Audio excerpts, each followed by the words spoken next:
Ada satu hadis di mana Nabi SAW menyebutkan 7 larangan dan 7 perintah. Wa an Abi Umarah Al-Barra bin Azib radhiyallahu anhuma qala amarna Rasulullah sallallahu alaihi wasallam bi sab'in wa nahana an sab'in.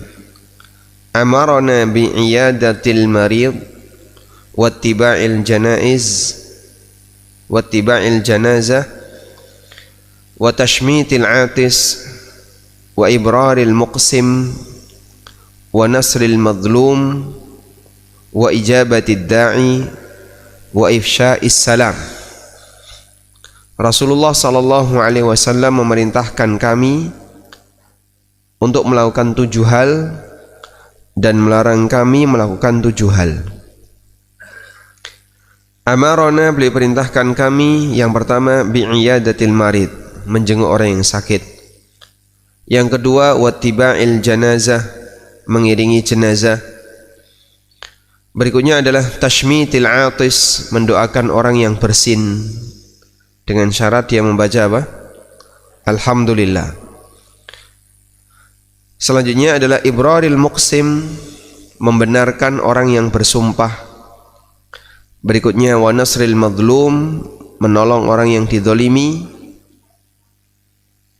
Lalu yang keenam wa ijabatid da'i, mendatangi undangan. Yang ketujuh wa ifsya'is salam, menyebarkan salam.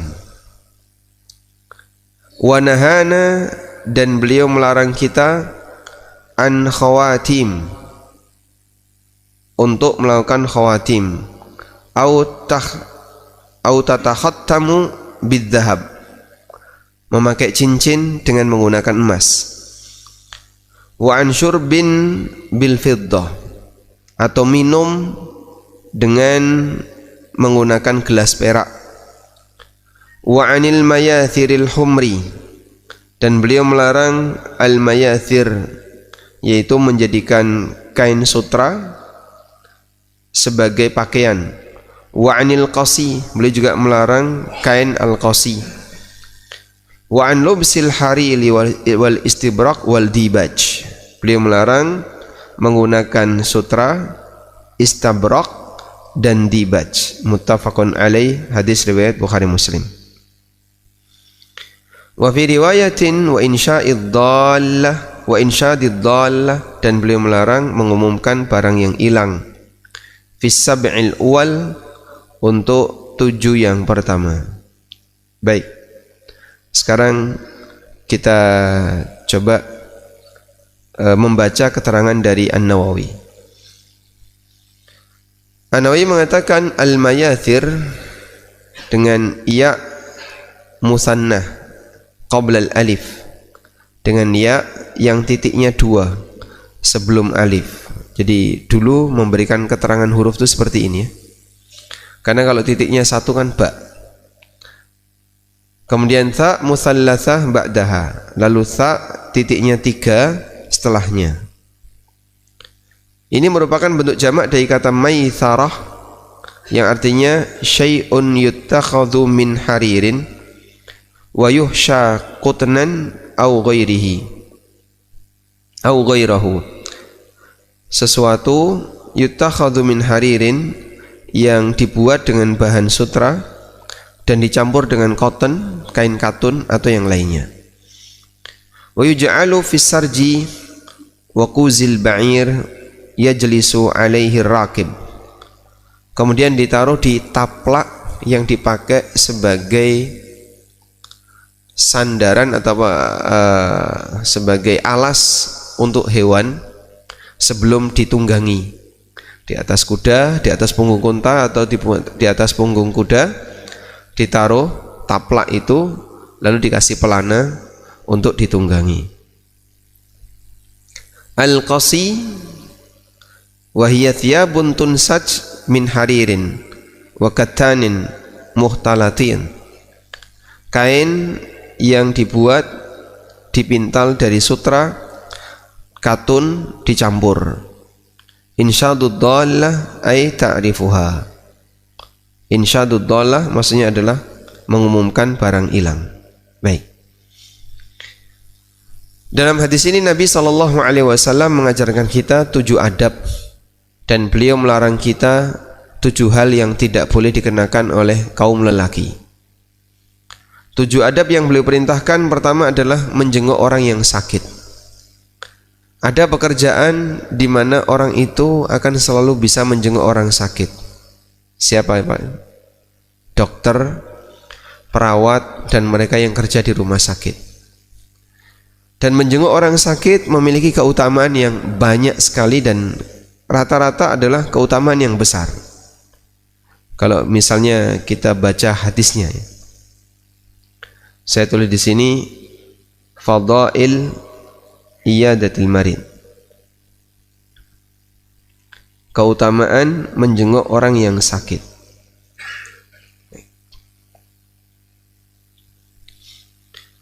Di sini ada satu artikel tentang hadis-hadis yang menyebutkan keutamaan orang yang menjenguk orang sakit. Nabi SAW pernah bersabda, at'imul ja'i wa'udul marid, berikan makan orang yang kelaparan dan jenguklah orang yang sedang sakit. Dari Thauban radhiyallahu anhu, Nabi SAW bersabda, innal muslima idza 'ada akhahul muslim, seorang muslim ketika dia menjenguk saudaranya muslim yang lain, lam yazal fi khurfatil jannah hatta yarji', berarti dia berada di taman surga sampai dia pulang. Dalam hadis yang lain, man 'ada maridhan aw zara akhan lahu fillah, siapa yang menjenguk orang yang sakit atau dia mengunjungi saudaranya karena mencintai Allah, nadahu munadin antibta wa taba mamsyaka, maka ada yang menyampaikan, antibta wa taba mamsyaka, kamu telah berbuat baik, wa taba mamsyaka, dan perjalananmu perjalanan yang baik, wa tabawwa'ta minal jannati manzilan, dan kau telah tetapkan satu tempat di surga. Hadis riwayat Tirmidzi. Kemudian juga dalam hadis yang lain dari Suwair, dari ayahnya, akhadha Aliyun biyadi, Ali bin Abi Thalib pernah memegang tanganku. Faqala, lalu beliau mengatakan, intalik bina ilal Hasan na'uduhu, ayo kita berangkat menuju Hasan untuk menjenguknya. Fawajadna indahu Aba Musa, kami jumpai di dekat Hasan ada Abu Musa. Faqala Aliyun, kemudian Ali mengatakan, a'aidan ji'ta ya Aba Musa amzairan, wahai Abu Musa, apakah engkau mau bertemu dengan Hasan ataukah ingin menjenguk Hasan yang sakit? Qala, kemudian Abu Musa mengatakan, bal aidan, aku kesini untuk menjenguk dia yang sakit.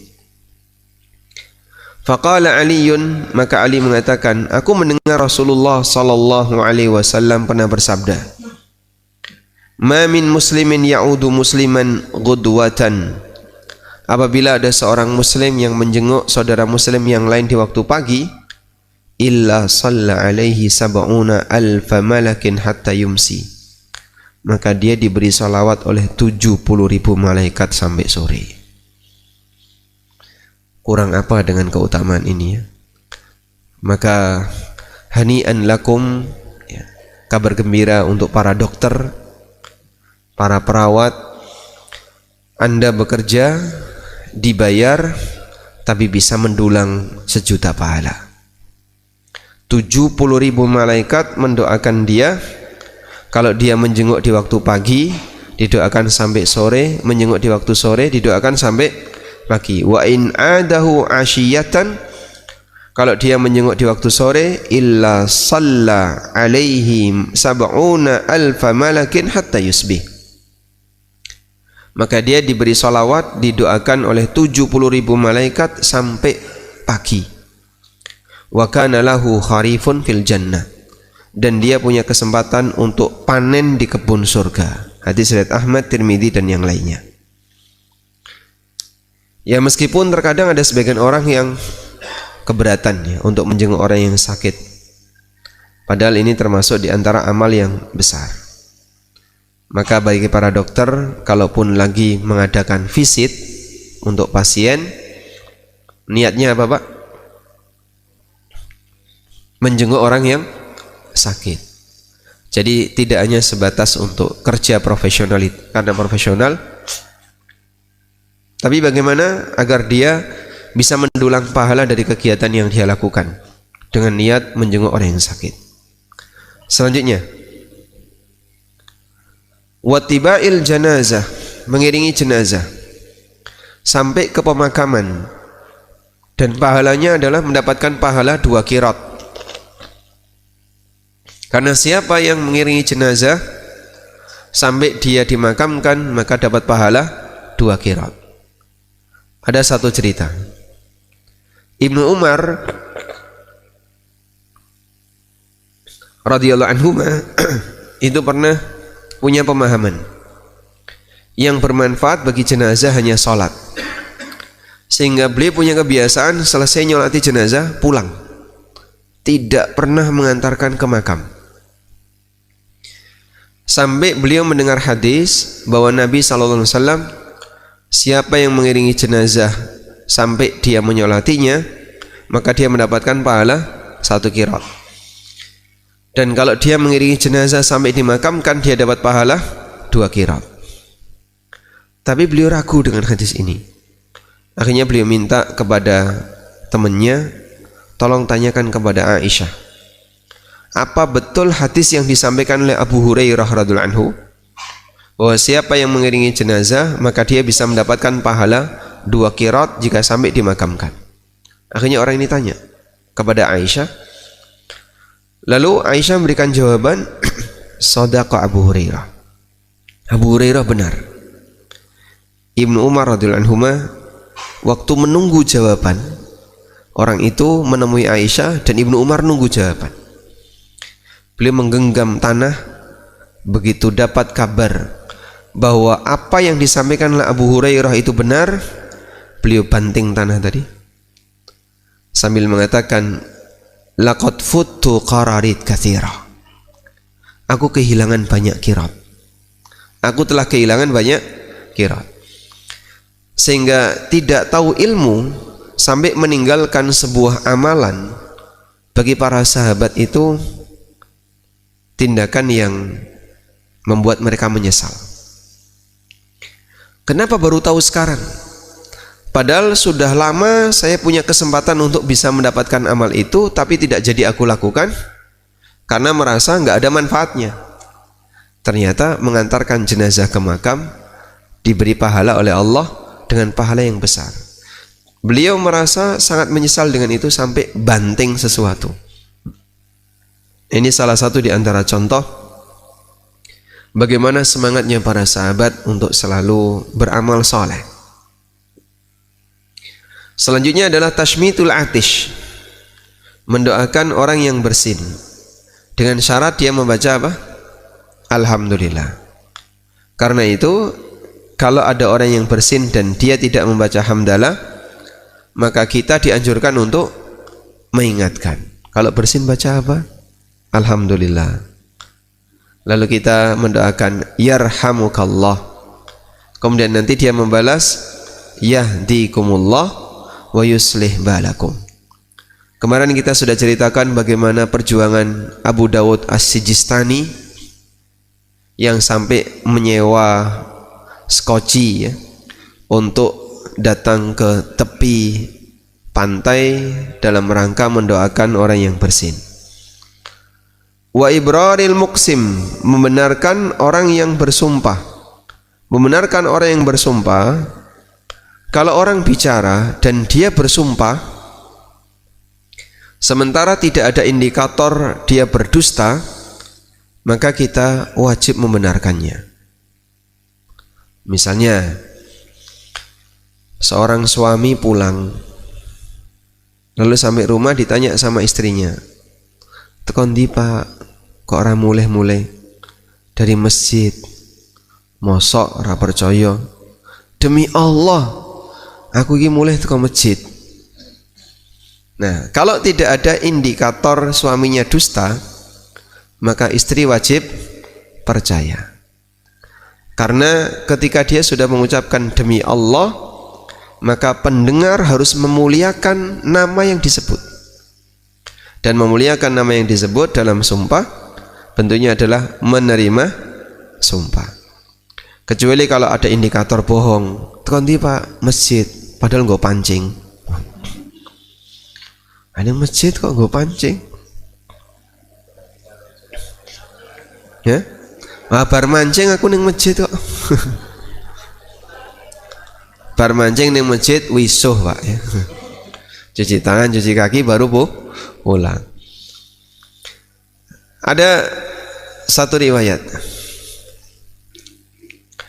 Nabi Isa alaihissalam itu pernah memergoki orang mengambil barang orang lain. Lalu Nabi Isa mengatakan, "Ya sarik, wahai pencuri." Orang itu langsung mengatakan, "Wallahi, demi Allah, ini bukan mencuri, ini barangku. Aku tidak mencuri, ini barangku." Lalu beliau mengatakan, "Sadaqallah wa kadzabtu aini." Allah Maha benar dan aku dustakan mataku. Walaupun itu lihat di depan mata beliau alaihissalam. Orang ini mengambil sesuatu, tapi kemudian dia ketika dituduh, "Wahai mencuri, kau mencuri." Dia langsung bilang, "Demi Allah aku tidak mencuri. Aku mengambil barangku." Ya, karena kan di bagian itu beliau tidak tahu. Maka beliau langsung mengatakan, "Allah benar dan aku mendustakan mataku." Nah, inilah contoh membenarkan orang yang bersumpah. Datangkan 30 Al-Quran, aku akan bersumpah kalau aku tidak korupsi. Misalnya ya. Kok ternyata pagi harinya tetap diciduk KPK. Berarti kemarin itu pernyataannya sengaja berdusta. Aku siap digantung di Monas kalau ternyata aku tidak korupsi. Demi Allah. Kalau pakai sumpah-sumpah seperti ini, tapi sumpah hanya sumpah palsu, ini namanya al-yamin al-ghamus. Sumpah palsu yang sengaja berdusta. Dia membela dirinya dengan cara bersembunyi di balik sumpah. Dan banyak sekali orang yang meremehkan sumpah seperti ini. Padahal jamaah, Allah Subhanahu wa taala memberikan kita peringatan tentang bagaimana pentingnya menjaga sumpah. Allah taala berfirman, "Wahfazu aimanakum." Wahfazu aimanakum. Wahfazu. Jagalah sumpah kalian. Di surat Al-Maidah ayat 89 Allah Ta'ala mengatakan, "La yu'akhidhukumullahu billaghwi fi aimanikum walakin yu'akhidhukum bima aqadtumul aiman fakaffaratuhu," sampai akhir. Lalu di bagian akhir Bapak lihat dua baris dari bawah, "Dzalika kafaratu aimanikum idza halaftum wahfadzu aimanakum." Jagalah sumpah kalian.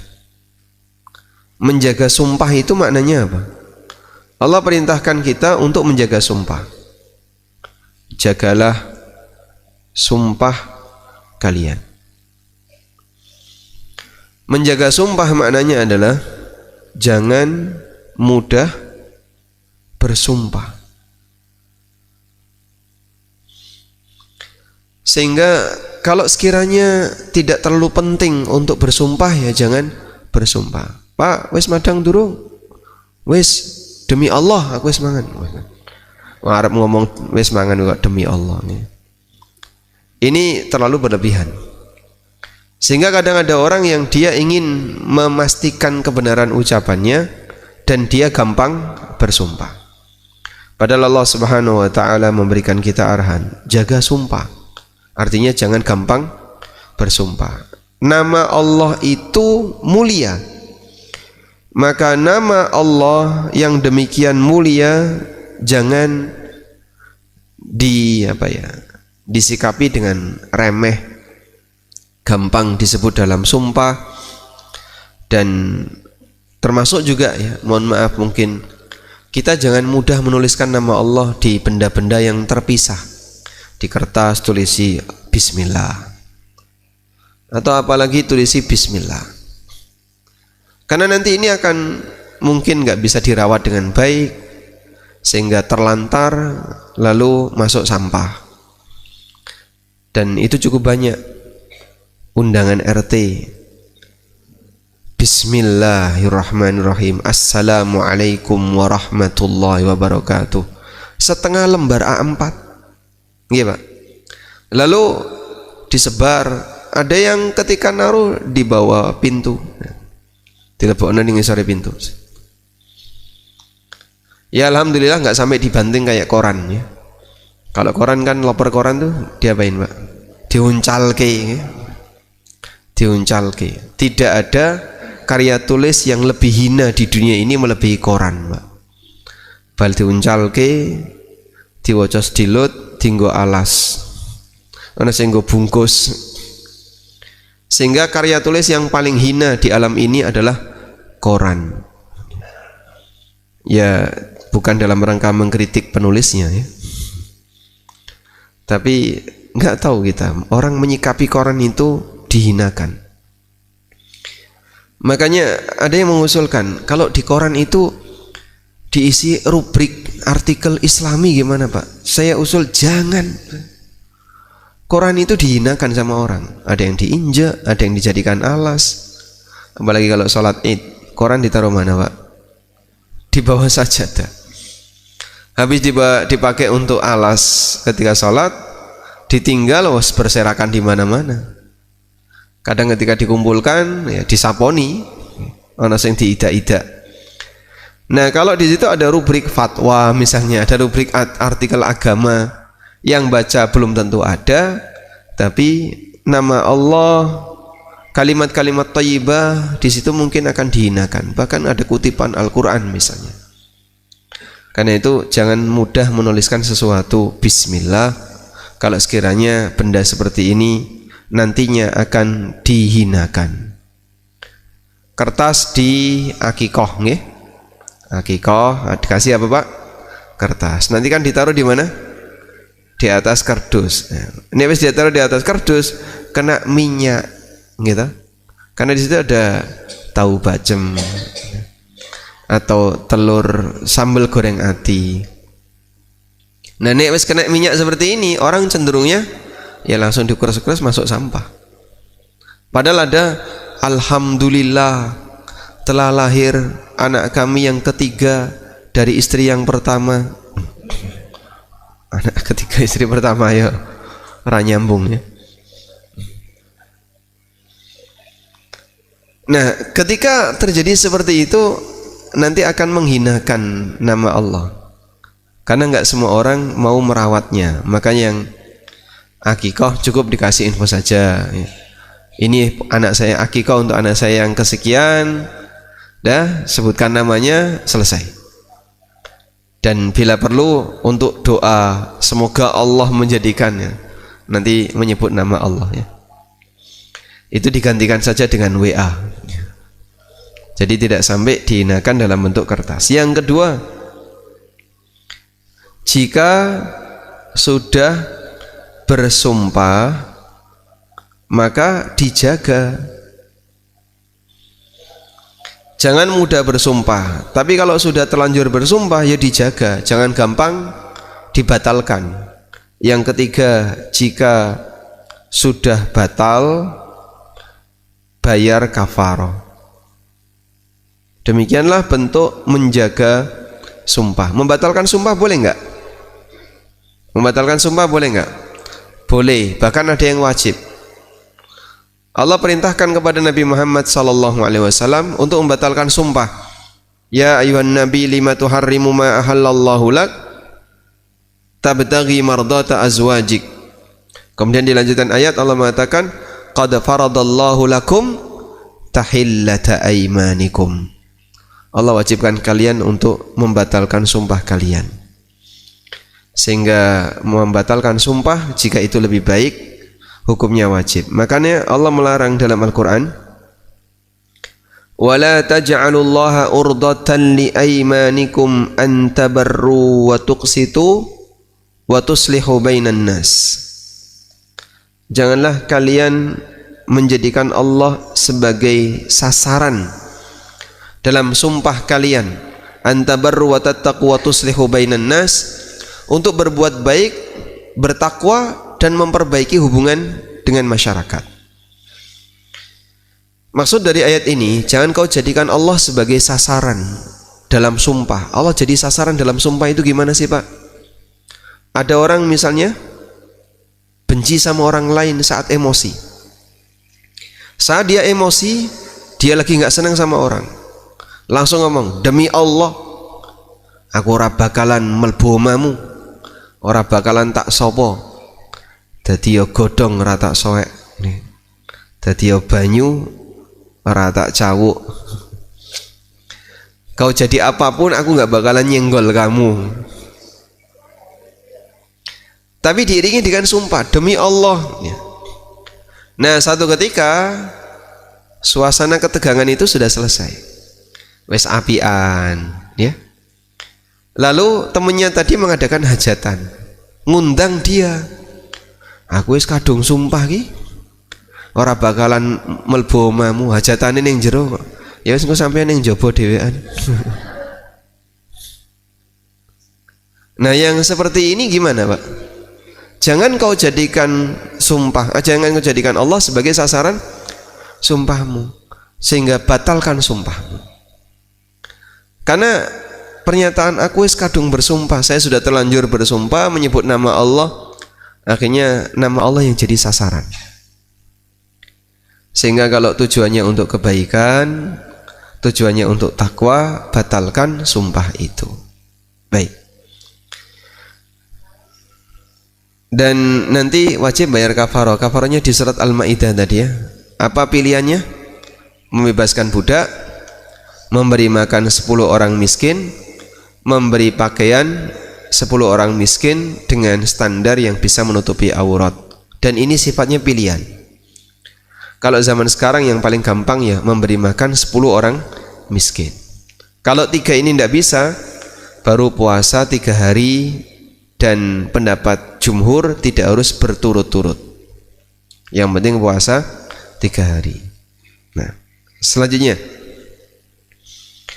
membenarkan sumpah tadi bentuknya adalah dalam rangka untuk menghargai dan memuliakan nama Allah yang disebutkan dalam sumpah. Selanjutnya wa nasril madlum, Nabi SAW perintahkan kita untuk menolong orang yang didolimi. Tidak mau menolong itu namanya khidlan. Tidak mau nolong namanya apa? Khidlan. Tidak mau nolong namanya khidlan. Dan Nabi SAW mengatakan, al-muslim akhul muslim, la yadlimuhu wa la yakhdhuluhu. Muslim dengan muslim yang lain itu bersaudara. Beliau melarang wala yakhdhuluhu, jangan biarkan muslim yang lain dalam kondisi terdolimi. Ya, ini contohnya ya. Al-muslim akhul muslim, muslim itu saudaranya muslim yang lain. La yakhunuhu wa la yakdzibuhu, jangan dikhianati, jangan berdusta di hadapannya. Wala yakhdhuluhu, dan jangan membiarkan dia melarat dan celaka. Maka kalau ada di jalan orang kecelakaan, apa yang harus Bapak lakukan? A. Bodoh amat. B. Nonton. C. Nolong. Ya? Apa yang Anda lakukan? Nonton. Nolong atau nonton?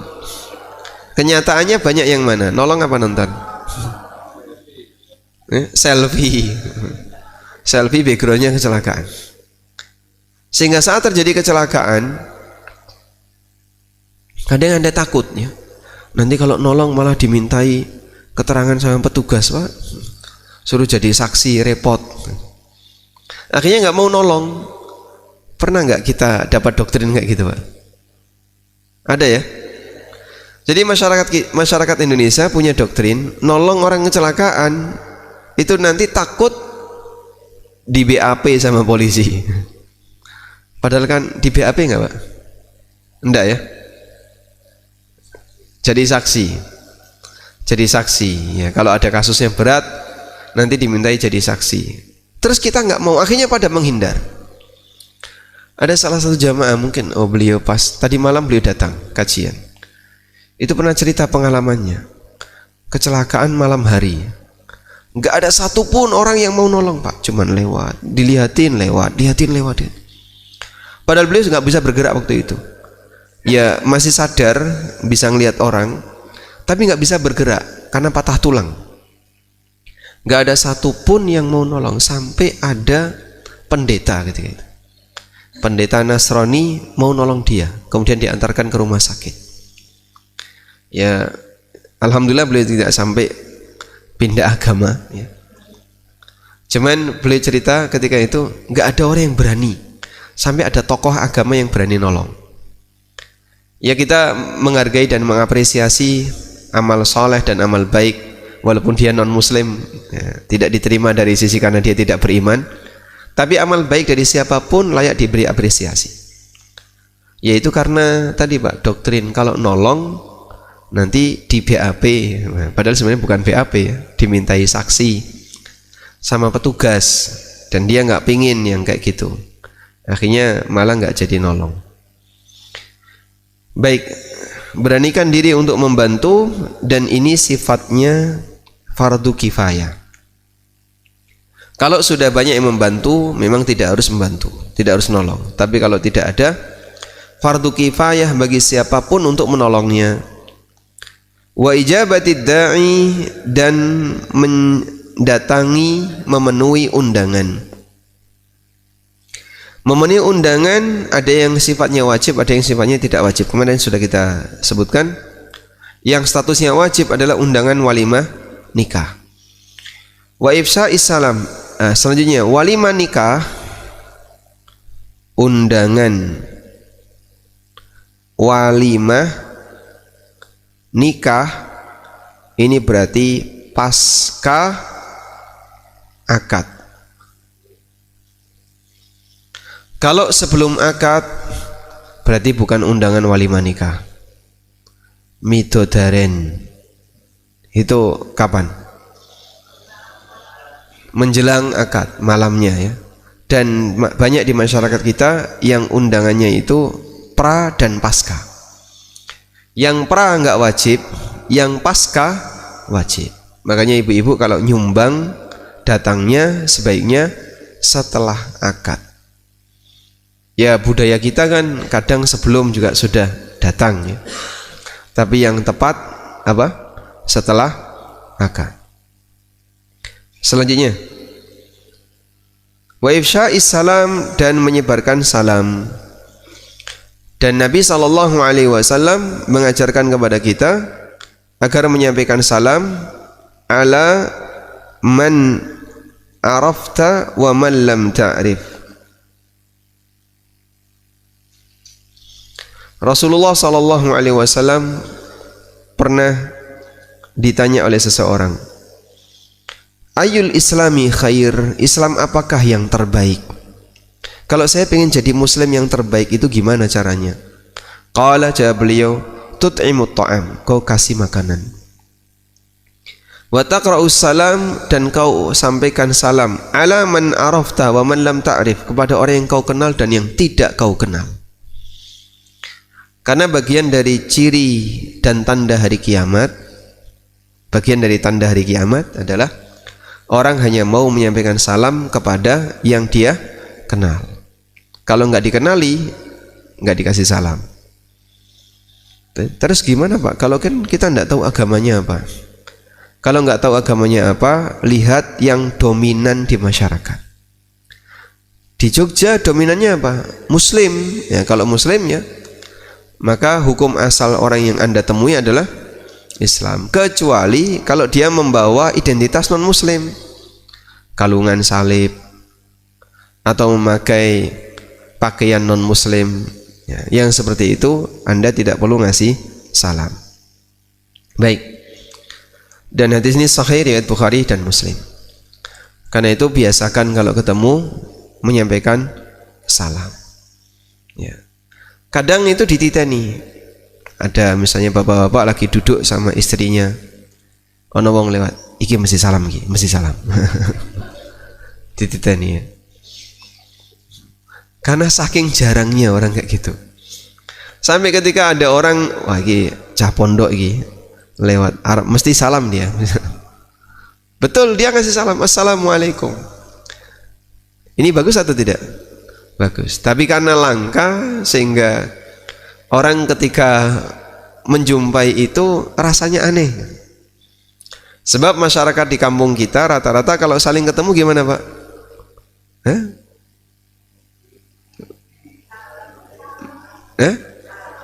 Salam. Ndak kayaknya. Piye kabare? Neng di?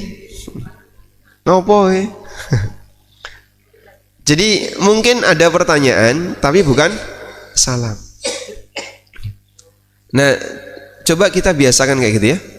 Ya alhamdulillah kalau di daerah perumahan atau masyarakat yang sudah teredukasi, salam itu hal yang biasa. Tapi di daerah-daerah yang lain ya kayak di kerajaan lah, ngasih salam itu asing. Sampai ya saya dititeni, ditandai iki lewat mesti salam. Sampai ada ibu-ibu ya lagi ngumpul bareng, banyak yang nggak pakai jilbab, begitu lewat ono pahami peleper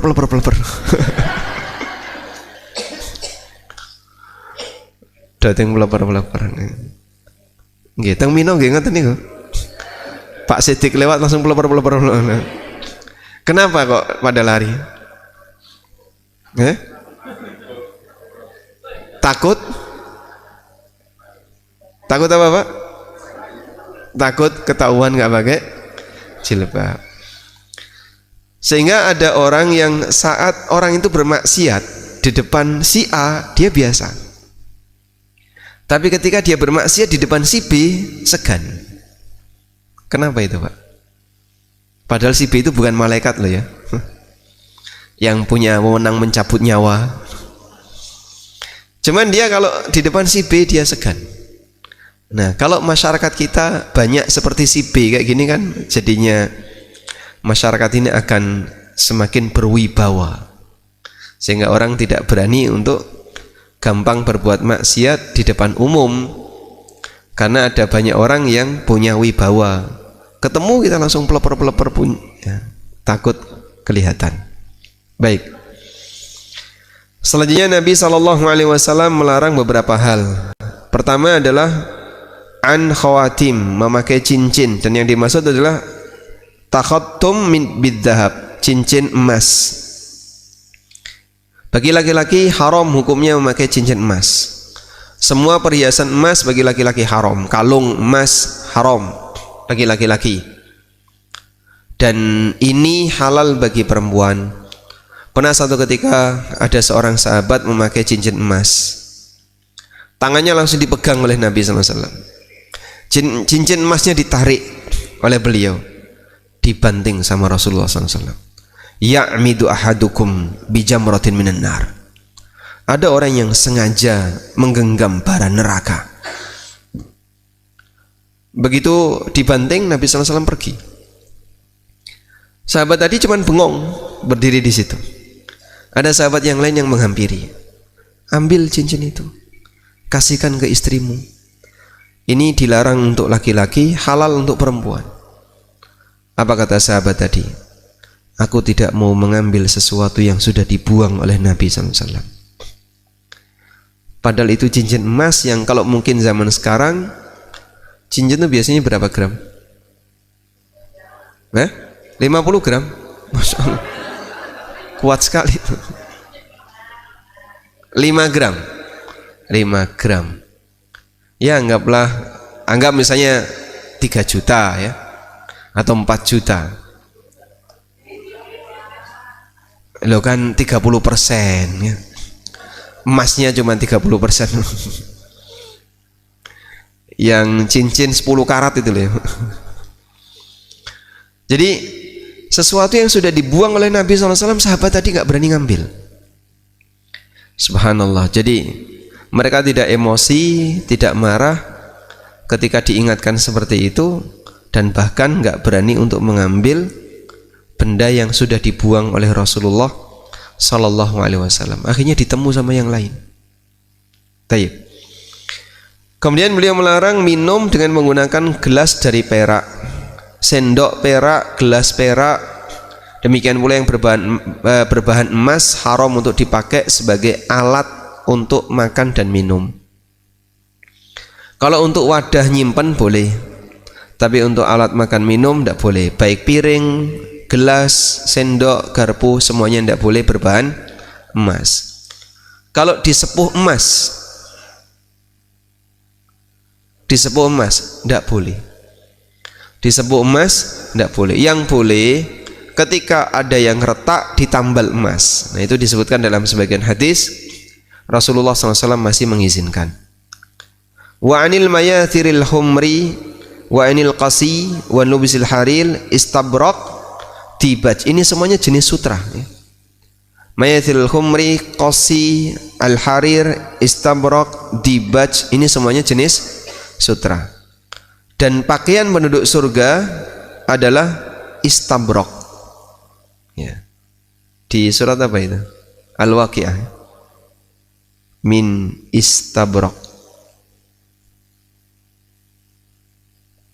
Gimana? Wajanal jannataini. Di surat Ar-Rahman ya. Kok enggak ada?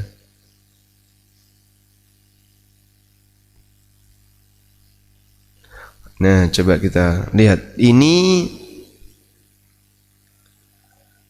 muttaqiina ala furusin batainuha min istabrak wajanal jannataini dan. Mereka bersandar dengan alas furush, batainuha min istabrak, bagian dalamnya itu dari sutra, sehingga tikernya itu sutra. Kemudian di ayat yang lain, wahullu min asawir, mereka dibeli pakaian dari asawir, dari sutra. Itulah pakaiannya penduduk surga. Maka haram dipakai lelaki di dunia, halal besok di surga. Selanjutnya,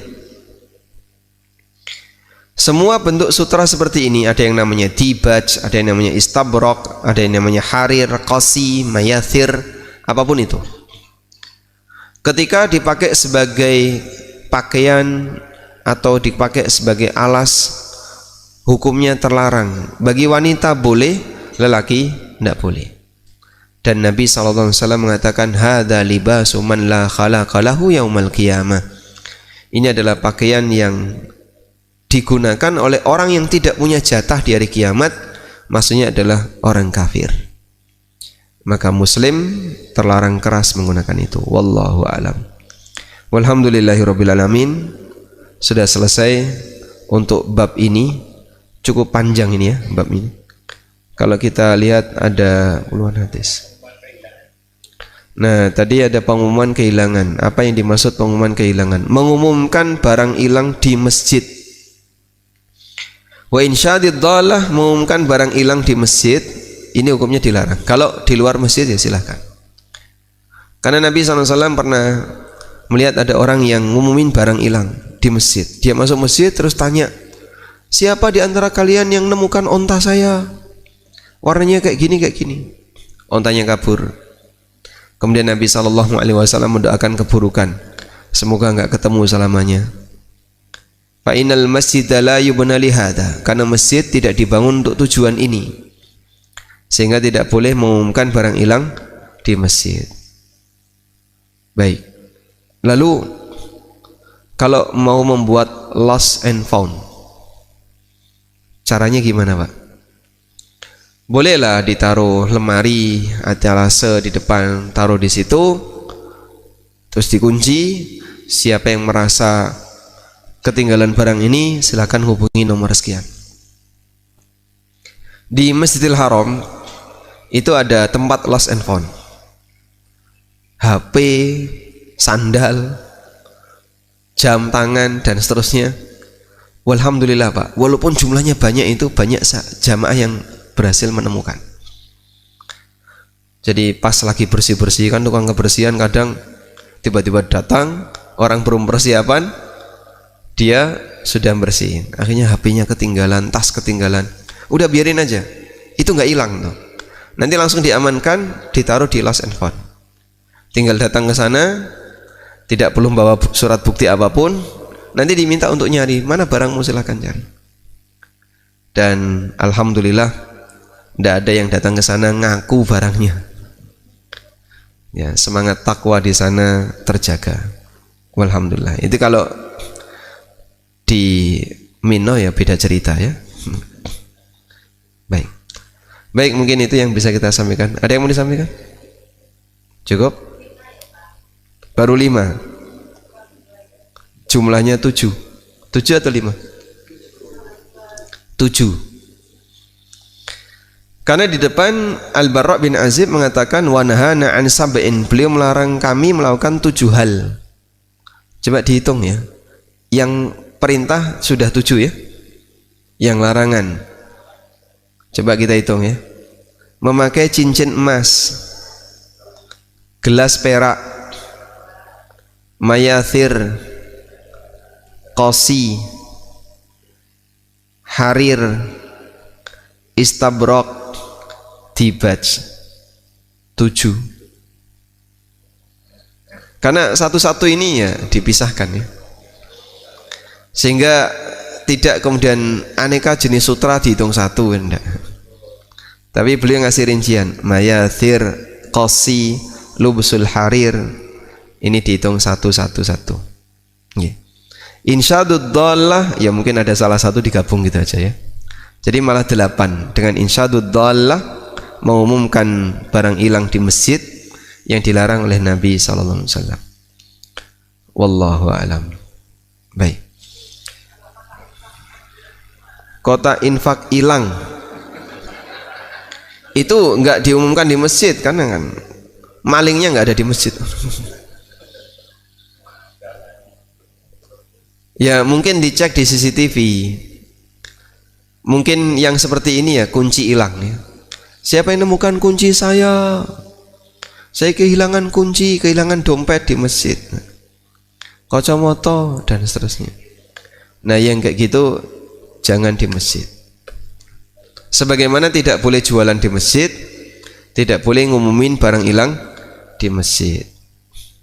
Nah, kalau transaksi di luar masjid,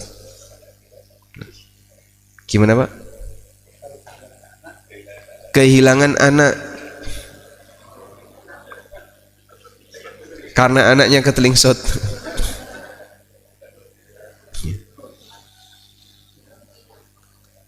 Baik, coba ini sama atau beda? Mencari barang hilang. Yang kedua, menemukan barang temuan. Mengumumkan barang temuan, sama atau beda ini? Kan sering tuh dalam acara pengajian di masjid, telah ditemukan kunci, dompet, anak, HP, siapa yang merasa silakan hubungi panitia. Ini mengumumkan barang temuan yang dicari pemiliknya.